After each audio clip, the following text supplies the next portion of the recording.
doing good here so far? Okay. So the moving triangle, this is how I came up with that title is, if you can see the video good, you see I've made a purple triangle there with my hands. When a vaulter comes in to hit the takeoff here, right at the plant, and I say right at the plant because you can see my heel is maybe just still on the ground, but just about to come off the ground. The pole's still straight, so that tells me the tip of the pole hasn't hit the back of the box yet. But you see kind of what position my arms are in, and it sort of makes a triangle between my shoulder and my two hands as I sort of receive the pole. Now, as I take off and I finish that step and I get that follow through into the air and my knee comes up, you can see that actually the shape, the general shape of that triangle really doesn't change much. It simply shifts backwards. And if you look, I stand right in somebody's way, but if you kind of look at the position of my torso, pretty much straight up and down, and even as I've come a couple frames forward and now I'm a foot off the ground, the general position of my torso is still straight up and down. The only way to achieve that is with pressure straight up through your bottom hand, but also to be aligned on the pole so that your shoulders become more elastic.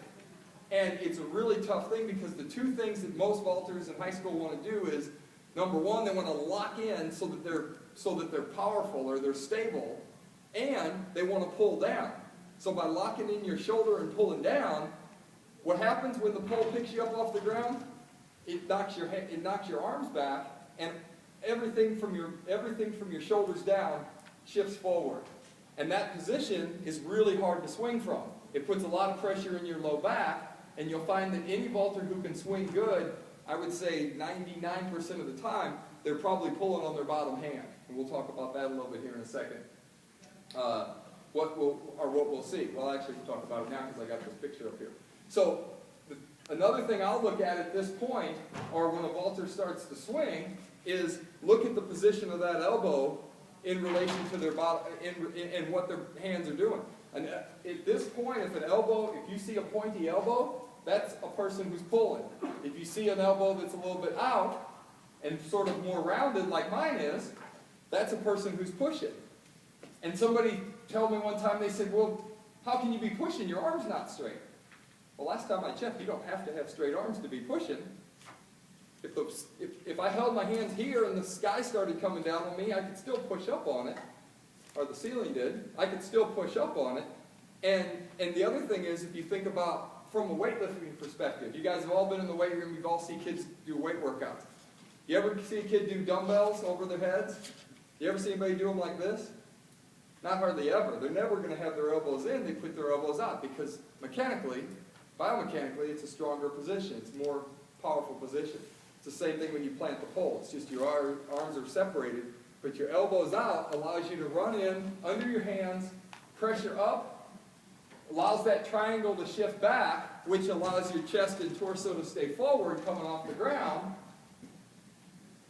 And then as the arc of the pole increases, it's a pole that's going from straight to bent. That's the rolling of the pole forward. But I've heard coaches talk about rowing the pole forward.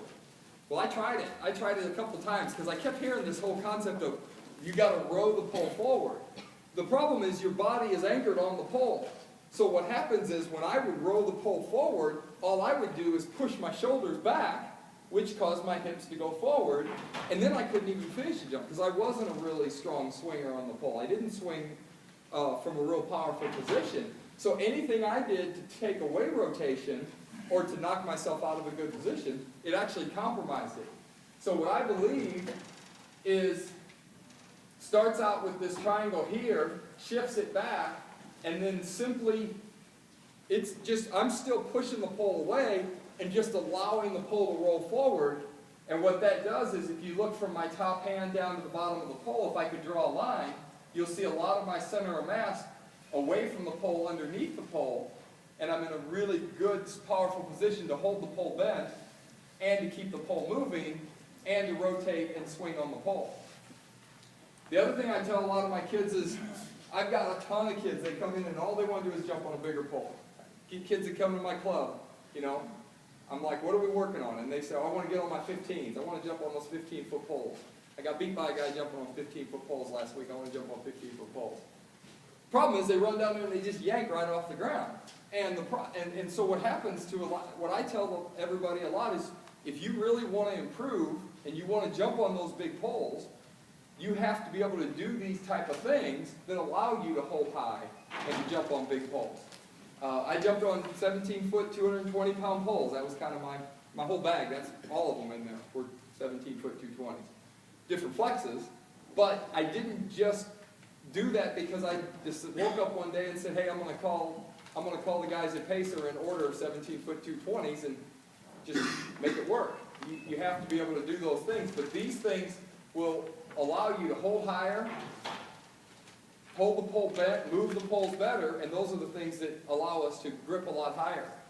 I said this last year going into the Olympic trials. You know who the best pole vaulter in America was last year? Anybody know?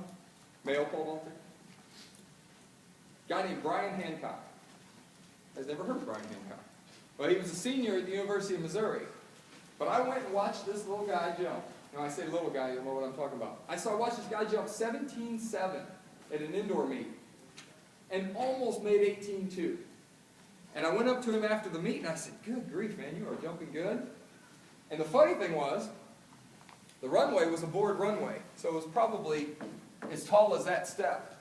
And when I walked up to the runway and he was standing on the runway, I still looked down like this at him.